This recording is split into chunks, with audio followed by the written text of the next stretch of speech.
It has been a long wait for Starfield, and countless fans have been waiting with bated breath for this highly anticipated space epic. And we're happy to report that the game is everything that fans expected, and Starfield impresses from its grand sense of scale to improved combat designs and much more. It's definitely the exclusive that Microsoft desperately needed after all this time, and it makes good use of the current-gen platforms to spin a complex web of mechanics and systems that beautifully weave into one another to create an unforgettable experience. So, how does the game perform on a technical level? How has the creation engine evolved from its past renditions? And what are the differences between the PC version and the Xbox Series X? These are the questions that we aim to answer with this comprehensive technical analysis of Starfield. Game Engine and Overview. Starfield is Bethesda's first game to be developed using Creation Engine 2, which is an updated version of the Creation Engine that we saw in games like Fallout 76. The rendering pipeline has seen massive improvements in key areas, like environmental rendering and physically based materials. But it's more of an evolution than a complete redoing of what came before. This means that we don't get to see cutting-edge rendering techniques like ray tracing being utilized in this project, which is a shame because the game could have benefited a lot with such an implementation. But there is a lot to like here as well, and we will be discussing those features in detail in further sections. System requirements and PC parameters. In addition to the Xbox Series X version, we also tested the game on a high-end PC to get a taste of how it looks and performs in comparison to the console version. According to the official website, Starfield requires that players have a Ryzen 5 3600X, RTX 2080, and 16GB of RAM to be able to run the game at a comfortable frame rate on a high resolution. Our test rig consists of a Ryzen 9 5950X, NVIDIA RTX 3080 Ti, and 32GB of RAM, which is well over what the game recommends for itself. We also installed the game on a PCIe 4.0 SSD, so that load times are snappy. Opening the graphics settings menu, we get a slew of sliders ranging from volumetric lighting to contact shadows and crowd density to help you achieve the desired balance between fidelity and performance. The settings menu definitely leaves something to be desired, as you don't get comparison images or explanations as to what each of the settings does and how it impacts performance. As for our test settings, we went with a mix of high and ultra settings and turned FSR 2.0 up to help with upscaling a lower resolution internal image to our target resolution of 4K. It's a shame that Starfield doesn't support DLSS upscaling on PC, but FSR does a good job of upscaling the image without any visible signs of artifacts. Character models. Let's start off by looking at Starfield's character models. Bethesda's RPGs have never really featured character models that could be considered impressive, and that sentiment unfortunately extends over to Starfield as well.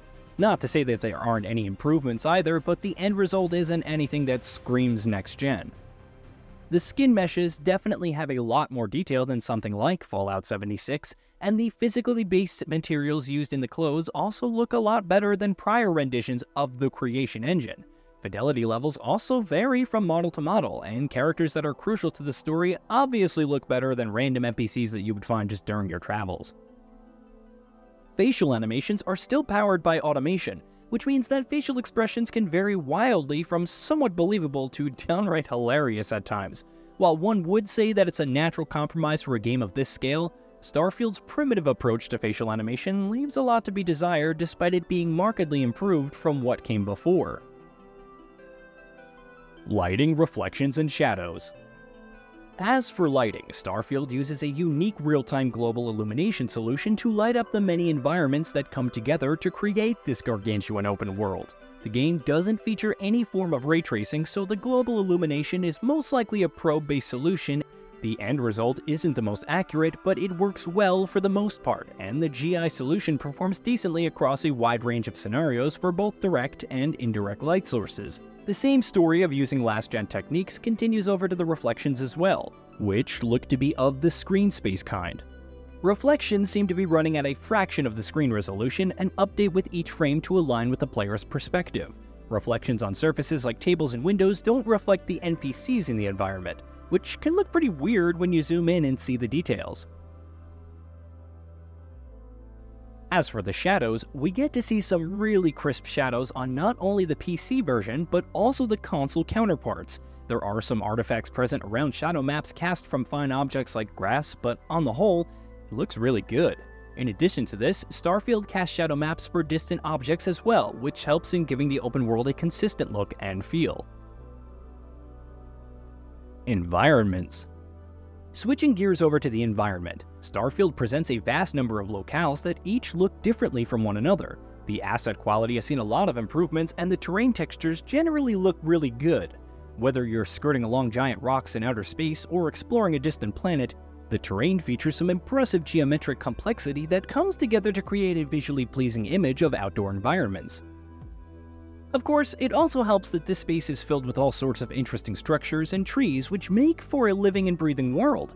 Starfield also makes great use of dense height fog to accentuate a sense of scale within the planet, and you will notice thick volumetric fog in the distance, which also helps to hide the low level of detail in faraway areas. The level of detail swapping is also pretty smooth for the most part, though you might notice some pop-ins at times. The world streaming also works really well, though it needs to be noted that Starfield isn't a seamless open-world experience. Moving from indoors to outdoors and traveling between planets will trigger a loading screen that lasts anywhere from 4 to 6 seconds, and it can cause a brief slowdown as everything loads into memory. As you move towards the settlements and indoor environments, you will get to appreciate the NASA-punk designs of Starfield.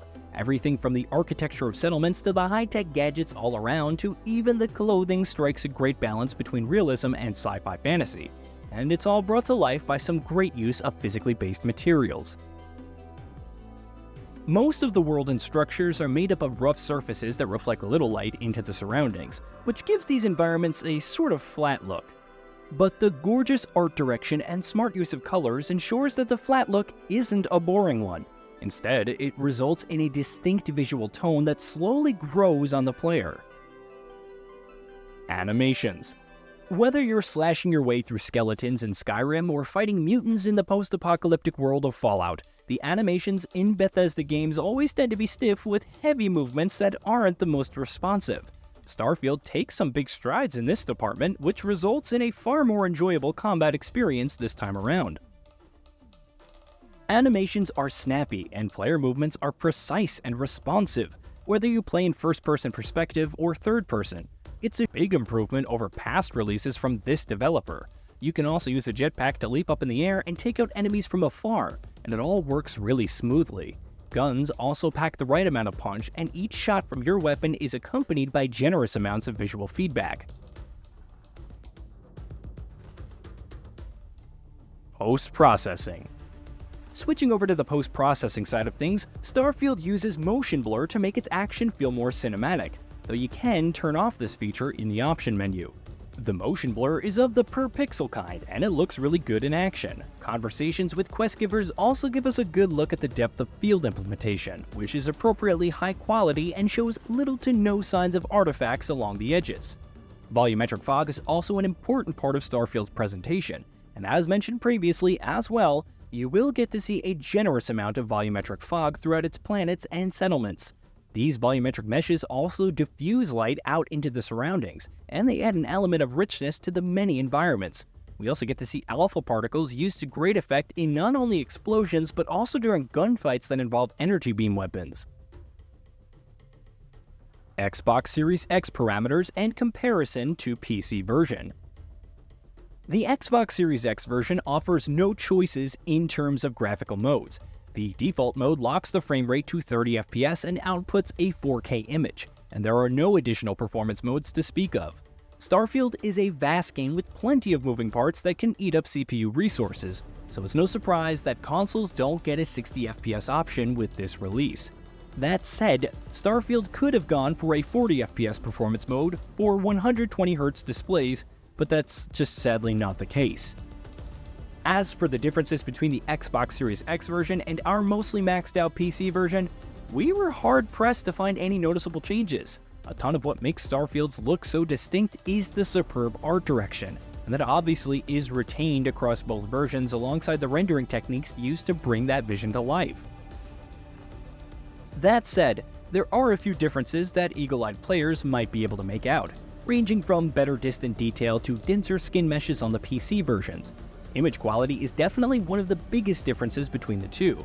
And the PC version has a much crisper image than its console counterpart, and we suspect that it has to do with minimal anti-aliasing in the Xbox Series X version. Performance and stability. Performance-wise, the console version does a great job of sticking to its 30 FPS target. We noticed minor frame rate drops, especially while loading into a new planet, but it bounces back up once everything is loaded into memory. We did have a much better experience on PC where everything ran smoothly at 60 FPS, and there were very few inconsistencies to speak of. As for the stability, there were a few minor bugs and glitches, but most of them were pretty harmless. These issues range from the occasional pop-in to weird NPC behavior and quest bugs that require a restart. But these inefficiencies are rare for the most part. Starfield just might be Bethesda's most stable game of recent memory, though your experience will most likely differ from ours, so do keep that in mind. Conclusion. In conclusion, Starfield is a beautiful game that makes great use of the Creation 2 engine to bring its vision to life. It doesn't break new ground in terms of rendering techniques, but it makes good use of traditional techniques to create a crisp visual presentation. Everything from the environmental fidelity to the smooth animations and the NASA punk designs come together to make a compelling experience that feels worthy of the years of hype and anticipation. It performs pretty well on both PC and Xbox Series X, and it's also one of the more stable releases from the developer with very few technical issues to speak of. Starfield has set a new benchmark for Bethesda RPGs, and we're really excited to see what the future holds for the Creation engine and the many projects that utilize the latest iteration of this engine. Hey, did you know that we at Gaming Bolt upload new videos every day? Stick around, drop a like, subscribe, and hit that bell, and let us know what kind of content you'd like to see in the future with a comment below.